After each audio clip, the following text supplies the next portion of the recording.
Bienvenidos a Pulso y Péndulo, un podcast producido por The Branch. En ocasión de la Semana de la Tierra hemos preparado un especial sobre el cambio climático.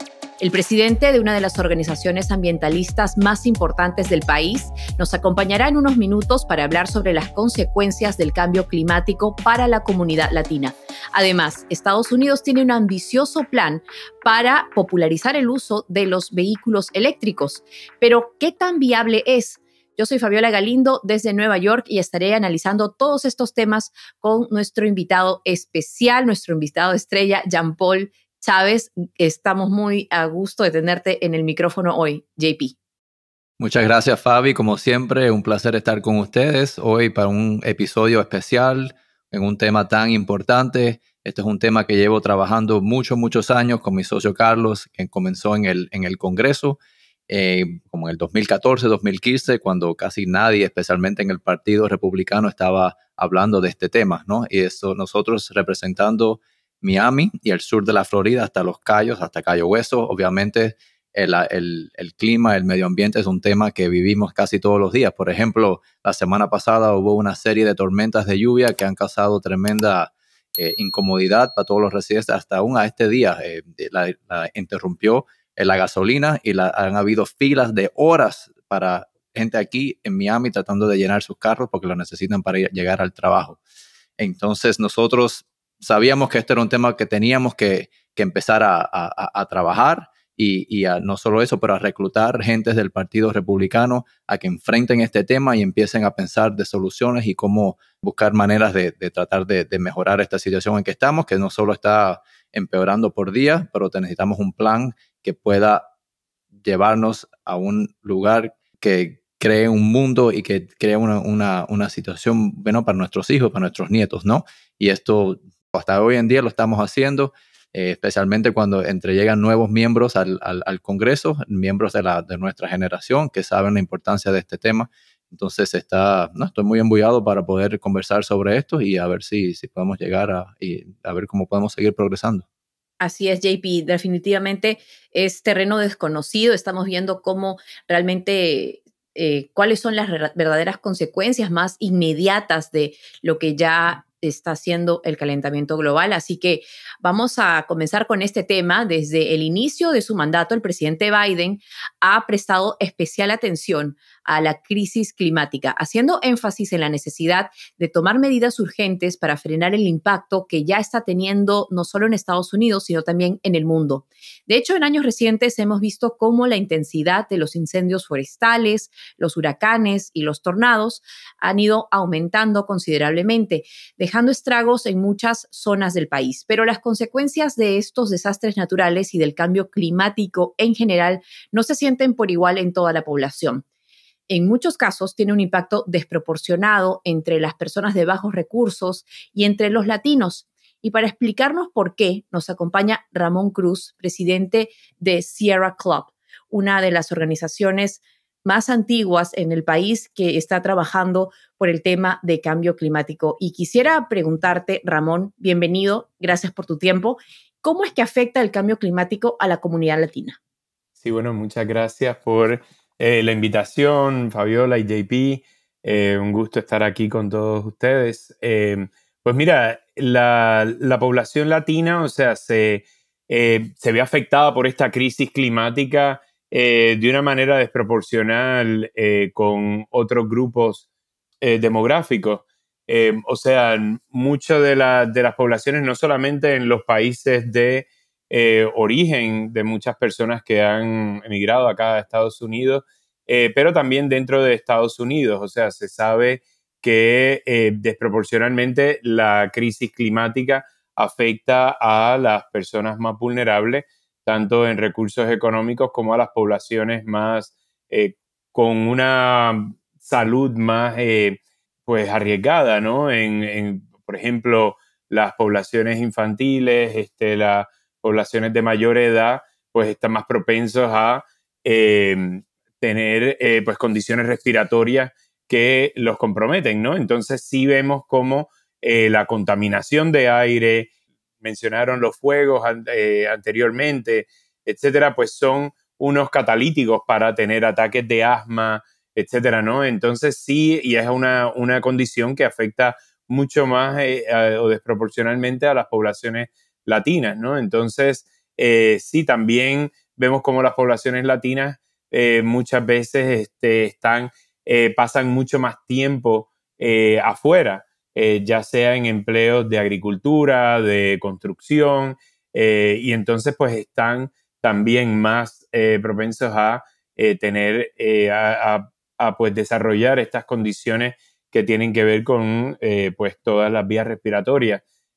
además de pues vivir en áreas de escasos recursos que muchas veces están localizadas al lado de plantas de generación de energía por carbón, al lado de autopistas que tienen una mayor concentración de material particulado, etcétera, ¿no? Entonces sí vemos cómo la población latina pues sí puede estar mucho más afectada por la crisis climática que otros grupos demográficos. Ramón, mencionabas los empleos que por lo general tienen los latinos, que son trabajos que están afuera, como en la agricultura, en la construcción, y es algo que obviamente están más expuestos a estos calores extremos, a estas condiciones que no son de un clima controlado dentro de una oficina, ¿no? Para eso también quisiera preguntarte cuál es el impacto que esta crisis climática tiene en los flujos migratorios hacia Estados Unidos. ¿El cambio climático está influyendo o es una de las razones principales por las que las personas están dejando sus países o es algo secundario?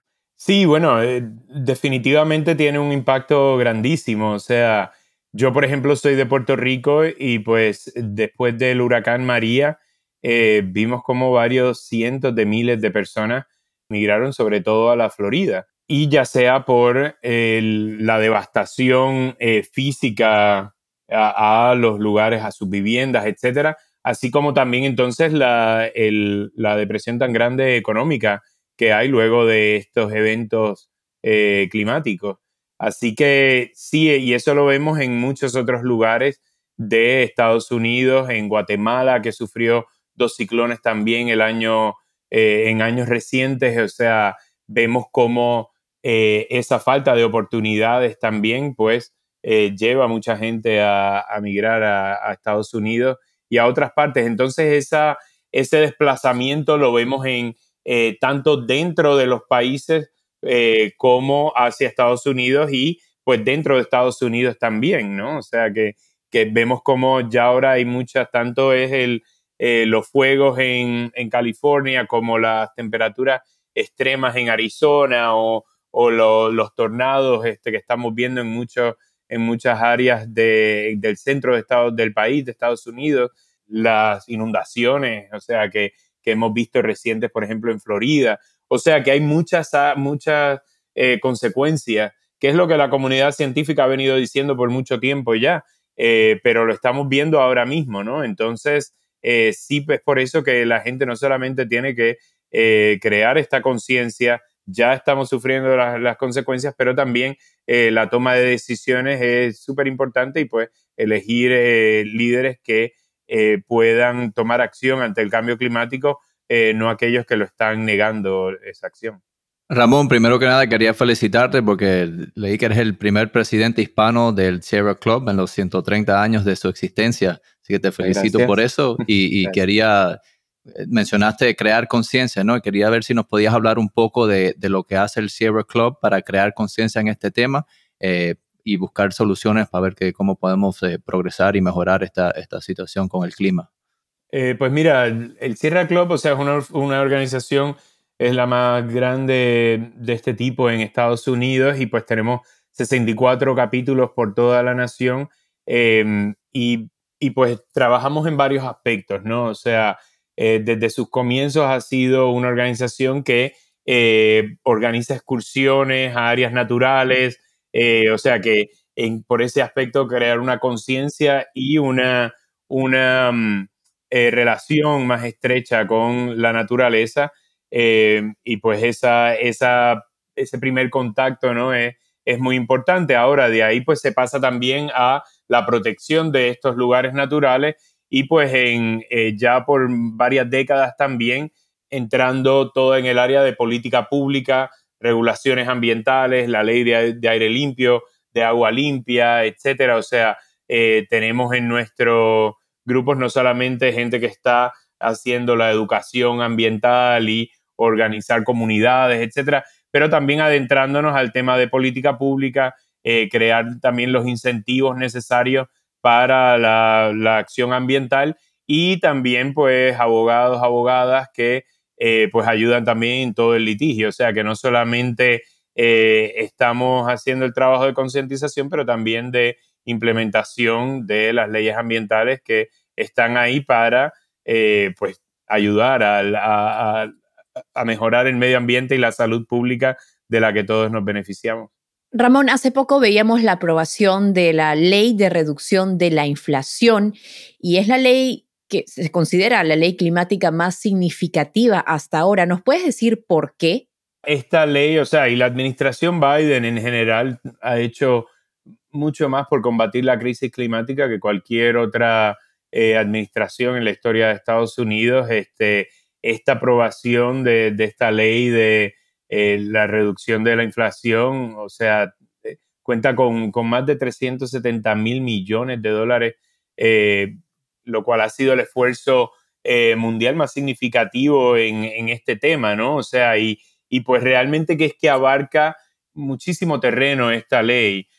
O sea, tiene inversiones sin precedentes en la cuestión de energía limpia, de la electrificación de todo el plantel, no solo de transporte, pero también de edificios.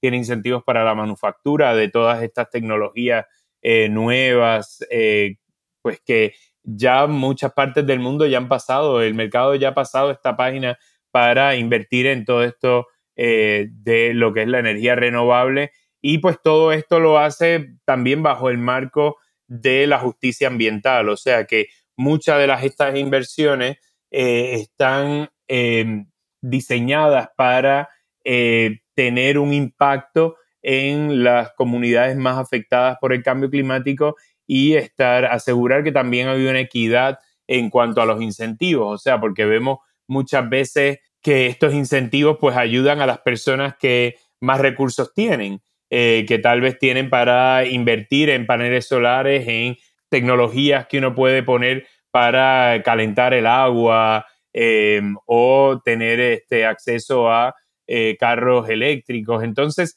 todo esto sí viene también diseñado para que las comunidades más vulnerables, las de más escasos recursos, también puedan beneficiarse de estos programas. O sea que en general sí es una ley que tiene muchísimas cosas positivas y pues cambian las reglas del juego, ¿no? En cuanto a cómo podemos consumir mejores productos, mejores enseres electrodomésticos, etcétera, para hacer esa transición a la economía limpia que tanto necesitamos. Debo decir que, o sea, como en muchas pues leyes, aprobaciones de regulaciones, etcétera, contiene también cosas en las que la comunidad ambiental no estamos de acuerdo.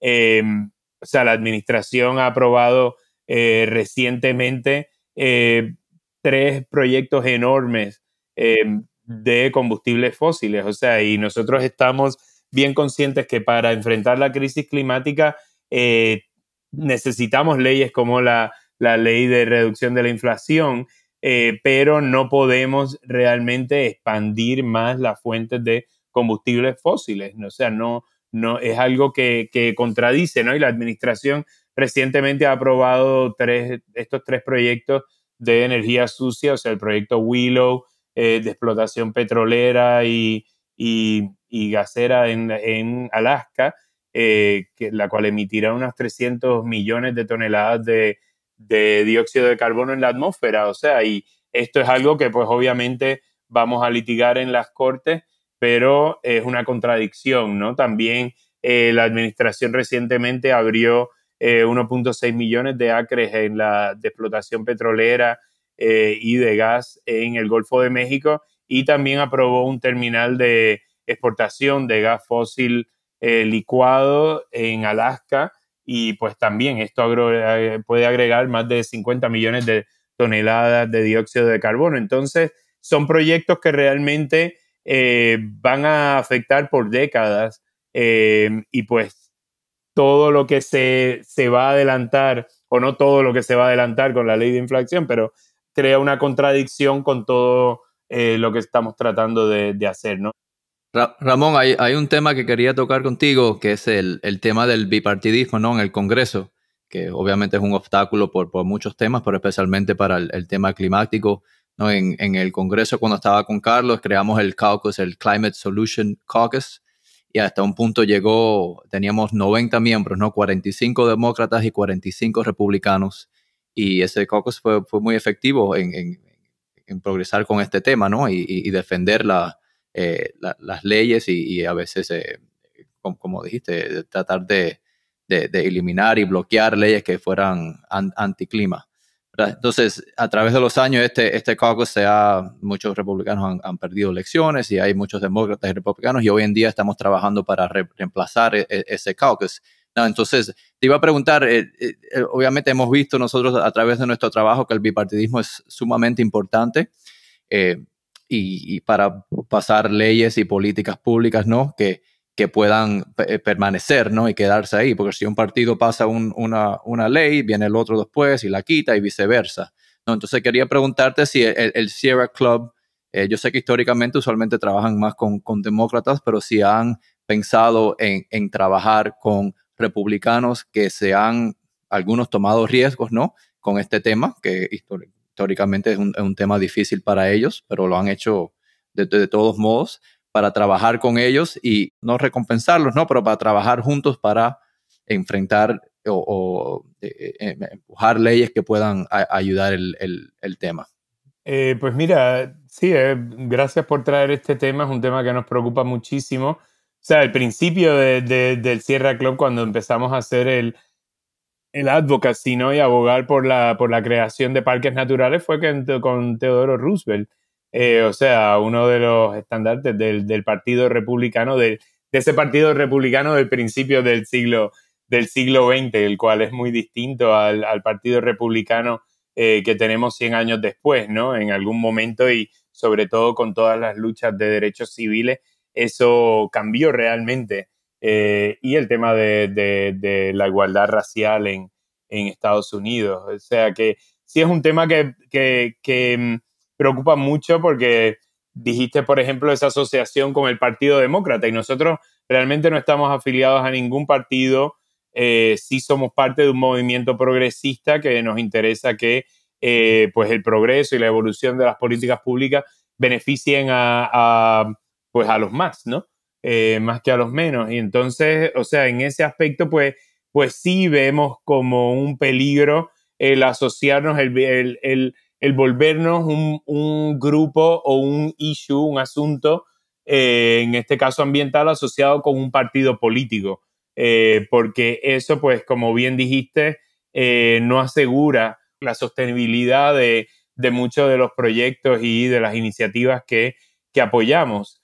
En el pasado hemos trabajado muchísimo con republicanos. Desafortunadamente, vemos cómo las compañías de combustibles fósiles, si bien han sabido de los problemas y lo han estudiado, el problema del cambio climático, también vemos cómo, aún sabiendo todo eso, sí han apostado y han hecho un trabajo de cabildeo grandísimo, y se han echado en el bolsillo a muchos de los líderes. Eso lo vemos en una práctica, o sea, está en ambos partidos, pero sí vemos cómo el Partido Republicano en la última década se ha movido realmente en negar todo lo que la comunidad científica ha venido diciendo últimamente. Entonces, lo que necesitamos aquí es que activar mucho más a toda esa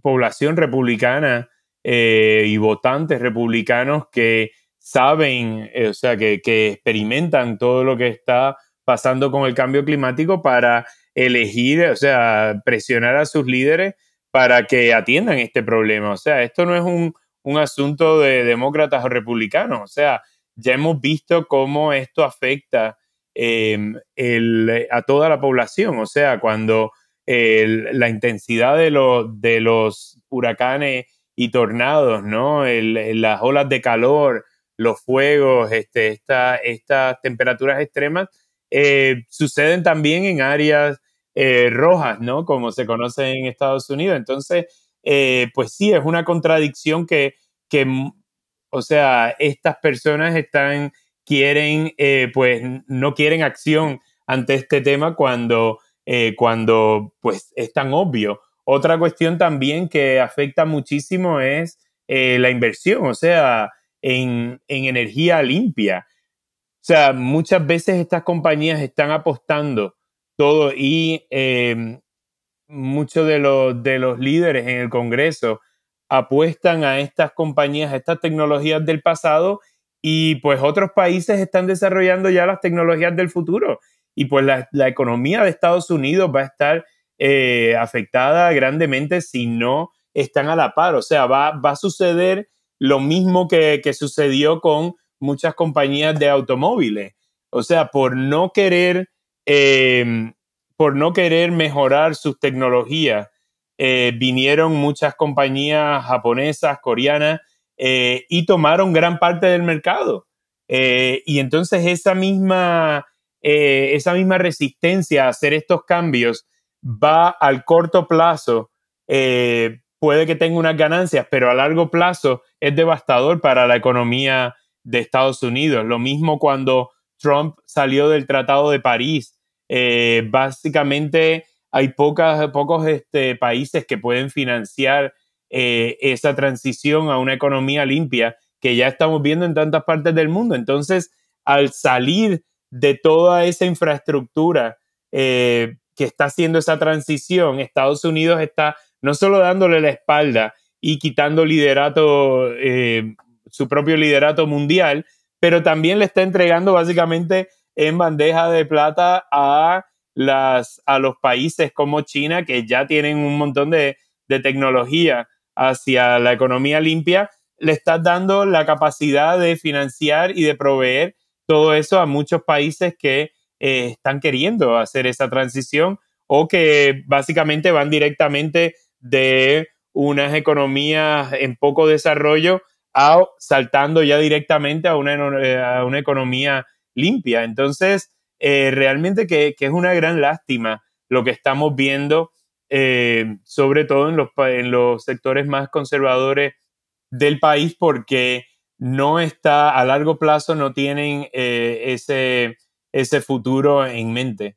Ramón, solo quería mencionar rápidamente, sí, estoy de acuerdo con el Trato de París. Los Estados Unidos tiene que ser un líder, especialmente mundialmente, así que estoy completamente de acuerdo. Lo que sí te voy a mencionar, porque este es un tema y yo trabajo con los republicanos casi diariamente, y tienes razón, en los últimos, yo diría, 15, 20 años hubo un movimiento de negar el clima, pero sí te puedo decir que hoy hay varios miembros en el Congreso republicanos, te puedo dar ejemplos. Uno es el congresista John Curtis de Utah, el congresista Andrew Garbarino de Nueva York. El congresista específicamente John Curtis creó el Conservative Climate Caucus, y su meta ha sido traer a los republicanos y alejarlos de esa mentalidad de negar el clima, ¿no? Ese fue el primer paso. Y hay muchos, hay casi 100 miembros en ese caucus, que algunos de ellos a lo mejor se meten ahí para decir y limpiarse un poquito. Eso sí es cierto, pero hay muchos de ellos que se han movido ya del tema de negar. Dicen, ok, reconozco que esto existe, reconozco que el hombre ha creado este problema, vamos a hablar ahora de las soluciones. Y nosotros, Carlos y yo, hemos visto este movimiento ocurrir en los últimos 3, 4, 5 años y sigue progresando todos los días, que es una buena señal, ¿no? Entonces, desafortunadamente los republicanos habían creado esa fama para ellos, pero te puedo decir que eso está cambiando. Sí, bueno, nos encantaría que estuviéramos entonces en contacto y tener algo, pues, en conjunto, ¿no? Porque, o sea, es tan necesario. Ahora, no puedo dejar de pensar que como bloque ni un solo republicano quiso votar por ninguna de las medidas del Inflation Reduction Act, ¿no? La ley de reducción de la inflación, o sea, porque todo esto se hizo como un paquete, pero pudiera haber habido cosas que pasaran con de una forma en que sucedió como la ley de la infraestructura, ¿no? Que hubo varios republicanos que hicieron ese pase, ¿no? Pero mientras siga el partido estando liderado por unas voces que niegan la ciencia, que niegan la crisis climática, pues es muy difícil entonces tener esa credibilidad, ¿no? Entonces sí quisiéramos que hubiesen líderes dentro del Partido Republicano, y en cuanto a eso, pues en mucho de su audiencia en California y en Florida es importantísimo, ¿no? Que esas voces se dejen escuchar, porque ahora mismo como tal no las estamos escuchando, o al final pues tienen que ser más que una voz, tienen que tomar acción, o sea, y la acción en esta ocasión se toma con los votos, ¿no? Y con adelantar propuestas. Has hablado mucho de eso, Ramón, justamente los votos y la gente que está, digamos, siendo afectada y la gente que pone a estos congresistas, a estos senadores en el poder. Mi pregunta es, ¿qué tan importante es el cambio climático o la crisis climática para los votantes latinos? Pues mira, lo que hemos visto es que es mucho más importante para nuestra comunidad que en muchos, comparado con otros grupos demográficos. Nuestra organización ha realizado 3 encuestas nacionales sobre este tema y bueno, la primera fue ya para el año 2008, o sea que ya tenemos 15 años atrás, y todas concuerdan que el medio ambiente y la política climática son de enorme importancia para la comunidad, pues en parte, como dije anteriormente, porque sufrimos desproporcionalmente los efectos de la contaminación y de la crisis climática, ¿no? Entonces, sí, estos temas presentan algo que es crucial, o sea, para la economía, para los empleos, para la salud pública y para la inmigración, o sea, que son temas muy importantes para la comunidad latina. Cerca del 85% de los votantes cree que la crisis climática es real, ¿no? Y que el gobierno debe actuar con una urgencia para combatirla, ¿no? Así es que, si toda la población de Estados Unidos tuviese la misma conciencia climática que la comunidad latina, pues avanzaríamos muchísimo más rápido en implementar soluciones para esta crisis planetaria. Ramón, brevemente, regresando al tema anterior, sí, lo que dijiste es cierto, que el Inflation Reduction Act, ningún republicano votó por eso, comparado con el Infrastructure Bill, ¿no? Que los republicanos fue una ley bipartidista. La protesta de los republicanos en eso fue que la manera y el mecanismo en que pasaron esa ley, que fue a través del Reconciliation, era algo que ellos no querían hacer, porque eso es como una manera agresiva de pasar esa ley, y si eso no hubiera ocurrido, yo estoy seguro y sé, porque he hablado con ellos, que ellos hubieran votado y hubieran participado en esa ley debido a todos los componentes que habían pro clima, ¿no? Y lo último que dijiste, que tengo que contradecirte un poco, que dice que mencionaste que el Partido Republicano todavía está liderado por voces que negan el clima. Eso en verdad no es cierto, he visto evidencia de eso. El líder de la Cámara, Kevin McCarthy, ha públicamente hablado del clima, ha hablado de posibles soluciones para tratar de enfrentar este tema, y eso es algo que a mí me da esperanza, ¿no? Y espero que a todos les dé esperanza. Y yo sé que los republicanos tienen aún mucho trabajo que hacer, y se tienen que enfocar un poco más en este tema, pero por lo menos estamos viendo un poquito de progreso. Bueno, JP, o sea, realmente que estoy completamente en desacuerdo, porque, o sea, para la gente de que está sufriendo las consecuencias, el hablar se queda corto. Entonces, cuando tú tienes un Kevin McCarthy viniendo de Bakersfield, que es una de las áreas más afectadas por el cambio climático, y que estés hablando en esta altura. Bueno, estoy de acuerdo, Raúl, pero perdona, es el primer paso, ¿no? De tiempo cuando... Sí, no, pero es que ese paso ya no tenemos el tiempo para esto. O sea, cuando has estado diluyendo este tema, la comunidad científica sabe todo lo que está pasando ya por 30 años. Cuando vemos cómo las compañías de combustibles fósiles están financiando campañas de gente que están votando en contra. O sea, nosotros pasamos más de un año tocando las puertas para tratar de pasar algo, partes del Build Back Better, de una manera bipartidista, y esas puertas no se contestan. Entonces, o sea, si vienes a poner algo, hablar de la crisis climática, pero estás dando todas estas subvenciones a las compañías petroleras, me perdonas, pero son hipocresías. Entonces, pues sí, bien, que hablen del tema, o sea, ya es innegable. Yo me recuerdo antes de Katrina, no tenías, tú abrías un periódico y casi no habían artículos sobre cambio climático. O sea, ahora es imposible uno no tener eso, o sea, pero de nuevo, o sea, si vamos a tomar el ejemplo de East Palestine, con toda la crisis que hay ahora con el derramamiento de químicos. O sea, todo eso, cuando tú tienes una gente que viene al poder y está diciendo, vamos a quitar estas regulaciones de seguridad, y entonces redunda en este tipo de cosas, cuando tiene a un Donald Trump de nuevo corriendo, y el otro día, o sea, la semana pasada, ya dijo, va a quitar un montón de estas regulaciones, que son, o sea, son el mismo tipo de regulación que vemos que afectó East Palestine. Entonces, necesitamos otro tipo de líderes en ese partido, porque los que hay ahora mismo no están teniendo el futuro de la población en sus acciones. Entonces, quisiera que hubiese más acción en ese aspecto, porque hasta ahora no lo hemos visto, y es una lástima porque en un pasado sí llegamos a trabajar. O sea, me recuerdo con el senador McCain, por ejemplo, era buenísimo, con el mismo Mitt Romney, que ahora mismo no hay espacio para hacer. Entonces, sí es una gran lástima que para mí son palabras vacías e hipócritas si están votando en contra de regulaciones que pueden hacer una gran diferencia. Sí, Ramón, estoy de acuerdo, y esos casos existen, y yo como republicano estoy contigo. Yo quisiera también ver más acción. Lo que yo encuentro es que algunos republicanos en verdad hablan y tienen una mente abierta para buscar soluciones de enfrentar este tema.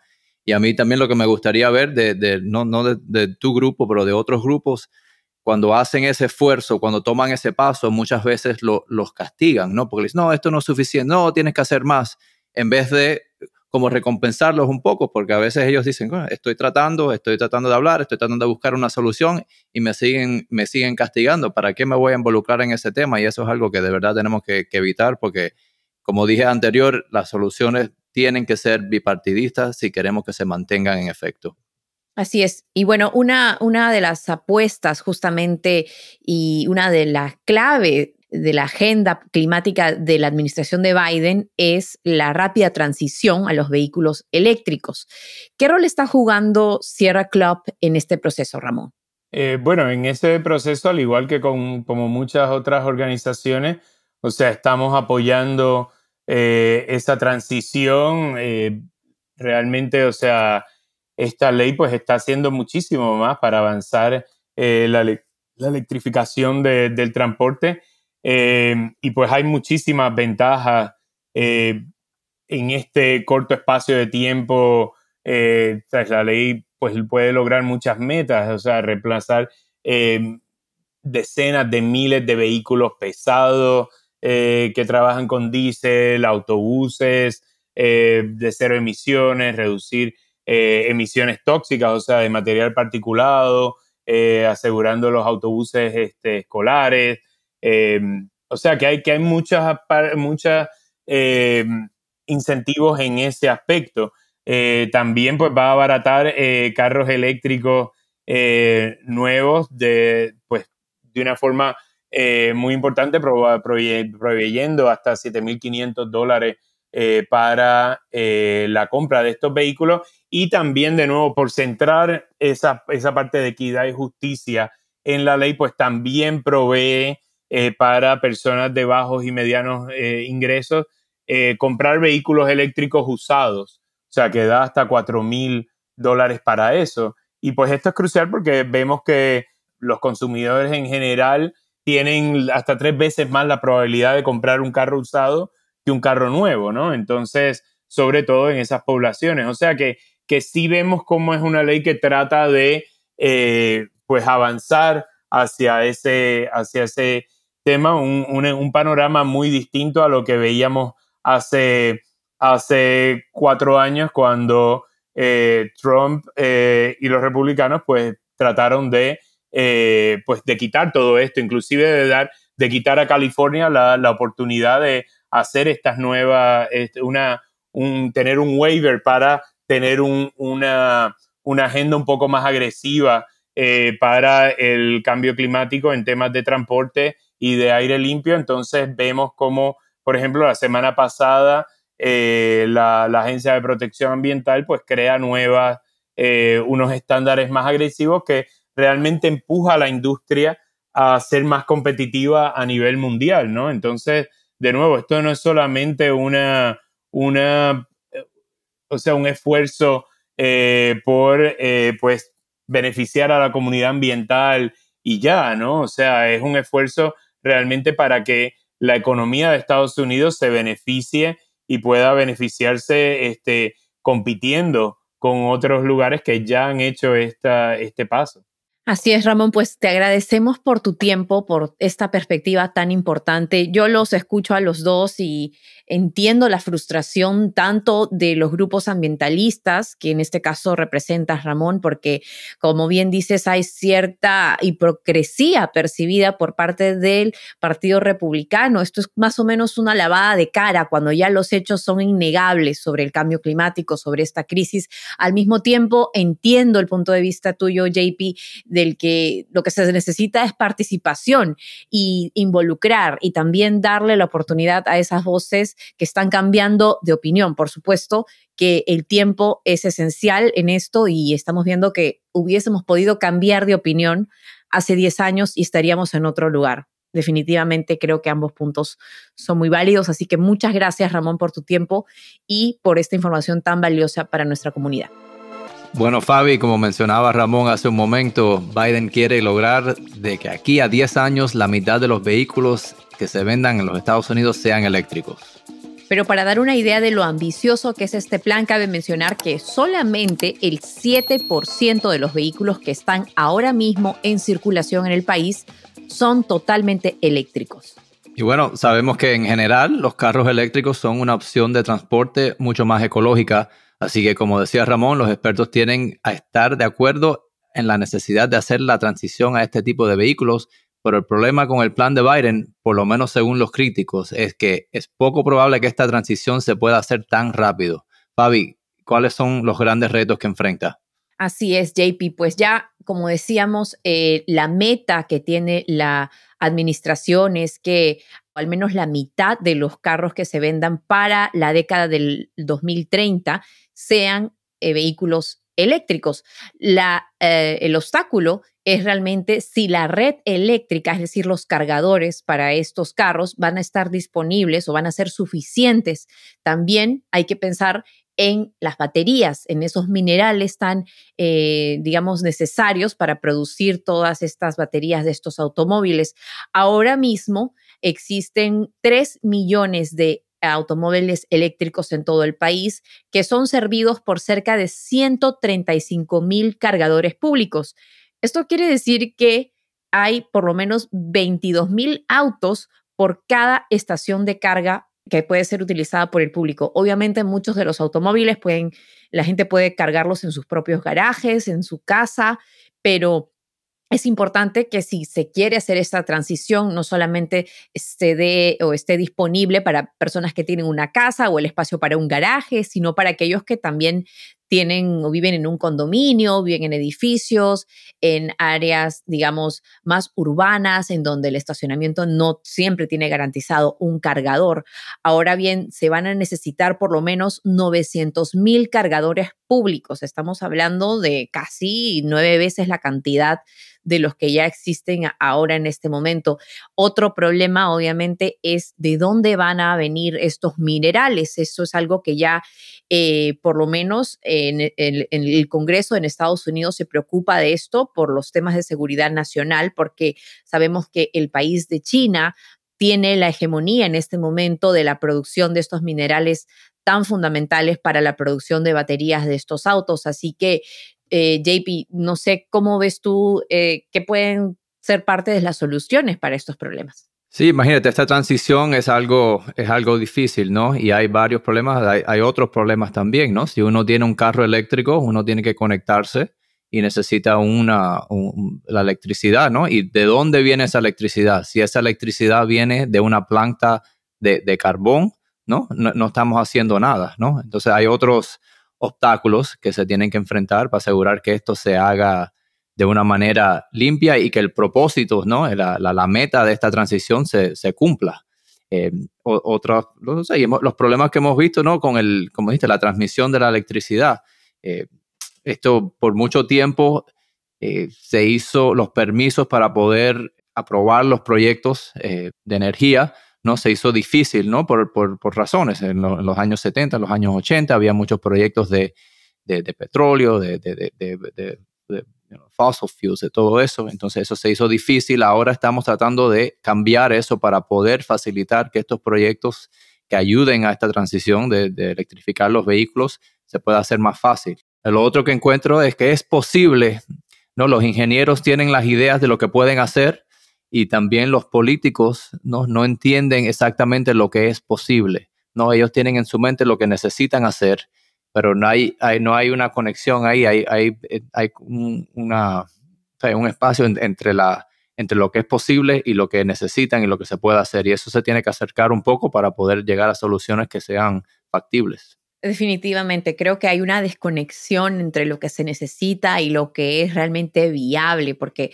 estamos básicamente diciendo que en 7 años necesitamos construir 9 veces la cantidad de cargadores públicos para estos autos eléctricos que existen hoy en día. Eso es una labor enorme. Además, no son cargadores que son fáciles de construir. Y en ese sentido, como nos explicaba Ramón del Sierra Club, estamos retrasados considerando si nos comparamos a otros países en Europa, incluso China, en cuanto a la disponibilidad de estas herramientas para, digamos, mantener y para sostener esta nueva iniciativa que se quiere alcanzar sobre carros eléctricos, ¿no? En Noruega ya más de la mitad, casi el 70% de los automóviles son eléctricos, y es porque cuentan justamente con estos cargadores, cuentan con esta red eléctrica que no es anticuada como la nuestra. Y como bien decías, JP, hay que mirar también la fuente de esa energía, si está viniendo de,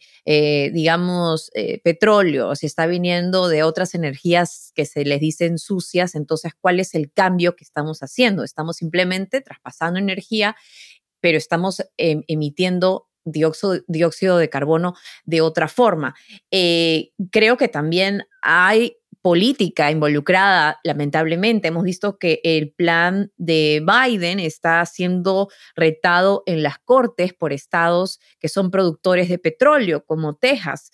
Estas demandas no se van todavía están en curso, no se han, digamos, resuelto desde el año 2021 cuando se presentaron, y obviamente es porque a estos estados van a tener un impacto económico o a sus economías locales. Obviamente hay que mirar también a la figura más grande de si un impacto económico a corto plazo realmente vale la pena ese sacrificio a un largo plazo. Es decir, como decía este candidato Al Gore, poner en la balanza al planeta Tierra y al dinero, pensar que el dinero vale más que el planeta Tierra es un poco descabellado, ¿no? Porque sin el planeta Tierra el dinero no vale nada. Entonces hay que tener todas estas cosas en cuenta. Me parece también que es una tarea muy, muy grande, que sin embargo sí se ha logrado en otros países, ¿no?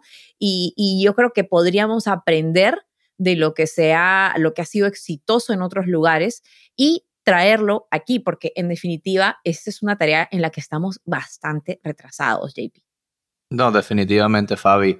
Y bueno, uno ve la industria de los automóviles ya se está moviendo, ¿no? Ellos están planeando, ves cada compañía que se han puesto una meta en sí mismos, el 2025, el 2030, vamos a solo manufacturar carros eléctricos, ¿no? Ellos no tienen riesgo, lo que necesitan es que las políticas públicas los alcancen, ¿no? Porque ellos ya están haciendo sus planes, pero como mencionaste, las industrias petroleras están en otra situación, ¿no? Ellos ven lo que está pasando, ven lo que está ocurriendo y están mirando sus gasolineras como a lo mejor no van a existir en 5 o 10 años, ¿no? Y yo lo que encuentro que yo sé que no entiendo por qué están peleando esto, pero en vez de pelear, yo encuentro que deben de invertir y algunos de ellos ya lo están haciendo en tecnologías que puedan eliminar o prevenir que la energía sucia llegue a la atmósfera, ¿no? Y esto es algo que muchas veces debatimos con grupos ambientalistas. Ellos, no, hay que eliminar la industria petrolera, la industria de la energía sucia. Y yo les digo, pero si podemos tener una fuente de energía, sea con petróleo, sea con gas natural, y esas emisiones no llegan a la atmósfera, se pueden contener y poner en un sitio seguro, y con esa electricidad podemos electrificar a los carros. Esa es la meta, ¿no? Mantener el ambiente, que el ambiente esté limpio y que podamos tener energía para que todos los residentes y podamos seguir creciendo como una comunidad. Hay muchas formas, claro. Esa es la medida que le dicen capturar el dióxido de carbono y transformarlo en otro tipo de energía que también nos sirva y que podamos de alguna manera usarla de una forma renovable, no que simplemente se libere en la atmósfera que ya está obviamente llena de dióxido de carbono, lo que está obviamente capturando lo que ya sabemos que dicen los científicos, eso es lo que está haciendo que las temperaturas se hagan cada año más calientes, ¿no? Así que definitivamente me acuerdo, y ya a título personal, que durante la pandemia veía que la venta de vehículos eléctricos subió, casi se triplicó desde el año 2020, y me puse a hacer un poco de investigación sobre qué implica tener un auto eléctrico, y una de las, como ya lo venimos diciendo, uno de los obstáculos más grandes era justamente encontrar un cargador público. En la ciudad de Nueva York hay iniciativas de tener cargadores públicos, pero no todos funcionan apropiadamente y no todos tenemos una casa con un garaje en donde tenemos esa comodidad de tener ese cargador privado, ¿no? Y otra cosa que me parecía muy, muy curiosa era debido justamente a esa falta de actualización en la red eléctrica en el país, varios reporteros hicieron diferentes estudios. Uno viajaba desde Pittsburgh hasta Nueva York y lo que le hubiese tomado, digamos, 8 o 9 horas en un automóvil con gasolina, le tomaba hasta 18 o 20 horas porque tenían que parar, tenían que recargar el auto, tenían que depender de dónde encontrar un cargador público, esperar a que cargue ese automóvil, esa batería. Entonces, son muchas cosas que hemos venido aprendiendo durante los años. Ya hay disponibilidad de cargadores que son mucho más rápidos, que no hay que esperar tanto tiempo. Entonces, hay progreso. Sin embargo, cuando uno va a otros países y se encuentra y se topa por la calle con cargadores eléctricos como quien antes se encontraba con teléfonos públicos, es realmente obvio que no estamos donde deberíamos estar en esa iniciativa. Sí, muchos obstáculos, hay mucho trabajo por hacer y eso de la transmisión de la electricidad, como mencionaste, eso es uno de los obstáculos más grandes. Pero como dije antes, lo que es posible muchas veces no es en la mente de estos políticos, de estos congresistas y que los que están haciendo las decisiones para implementar estas políticas, para poder facilitar esta transición. En verdad no entienden algunos de ellos lo que se puede hacer, ¿no? Entonces a lo mejor pasan una ley y cuando llega el momento de implementarla no lo pueden hacer. Y además también está el problema del costo de estos automóviles, ¿no? Siempre son por general automóviles nuevos, no son casi nunca automóviles usados. Y estamos viendo que aunque sí encuentran o se puede otorgar algún tipo de crédito fiscal para las personas que compran estos automóviles, no son tampoco tan generosos. Entonces, el incentivo ahí ya no es tanto del gobierno, ¿no? Sino es un incentivo a nivel personal de cada quien que quiera comprar o no un automóvil. Así que vamos a ver qué sucede. Hay muchas contradicciones con estas iniciativas, como ya lo mencionábamos hace un momento. Hay iniciativas para empujar la compra y uso de carros eléctricos. Al mismo tiempo, se siguen abriendo más planes para extraer petróleo de ciertas territorios en Estados Unidos. Así que es una contradicción que realmente, lamentablemente, va a tomar tiempo ver cuáles son los resultados, si es que hay resultados para realmente hacer algo respecto a esta crisis climática, JP. Sí, Fabi, eso es un buen punto. El costo de los vehículos eléctricos, a pesar de que el gobierno estaba dando incentivos y dando dinero para que los puedan comprar, la parte de la población que lo podía comprar son la gente rica, ¿no? Que es una parte de la población muy pequeña, ¿no? Así que ese es otro obstáculo, ¿no? Los que necesitan, si quieren facilitar para que todo el mundo tenga estos vehículos, hay que bajar los costos y ya han bajado, ¿no? Hay que ser justos, ¿no? Las compañías han podido bajar los costos de muchos de estos vehículos, pero todavía falta. No estamos ni siquiera cerca de donde debemos de estar. Así que bueno, y hablando de desafíos legales, tenemos una actualización relacionada a uno de los casos por difamación que enfrenta a Fox News. Así es, JP. Esta semana la cadena Fox News llegó a un acuerdo de más de $787 millones con la empresa de tecnología electoral Dominion. Como ya mencionaste hace un momento, Dominion demandó a Fox News hace 2 años por difamación y estaba exigiendo $1,600 millones en daños por las mentiras que Fox News dijo al aire en el contexto de las elecciones presidenciales del 2020. Entre otras cosas, los presentadores e invitados de Fox dijeron en repetidas ocasiones que los fundadores de la empresa Dominion habían participado en un gran complot para cometer fraude a favor de Joe Biden en esas elecciones. Esta es una historia que cubrimos aquí en el programa hace un mes, así que les invitamos a que busquen ese episodio el 16 de marzo si están interesados en conocer más detalles sobre ese caso. Sí, Fabi, aquí estamos viendo que Fox News obviamente está admitiendo que hicieron algo mal, no públicamente, pero a través de su decisión a pagar esta multa, pagarle a la compañía.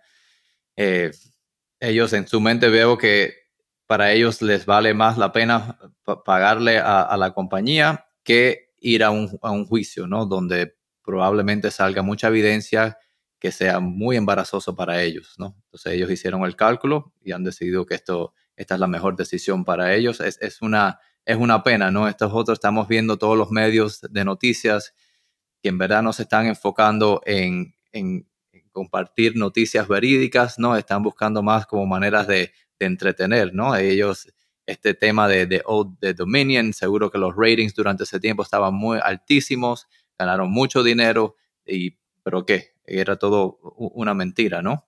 Así que esto es una pena, es algo que, bueno, es uno de nuestras metas aquí en este podcast, ¿no?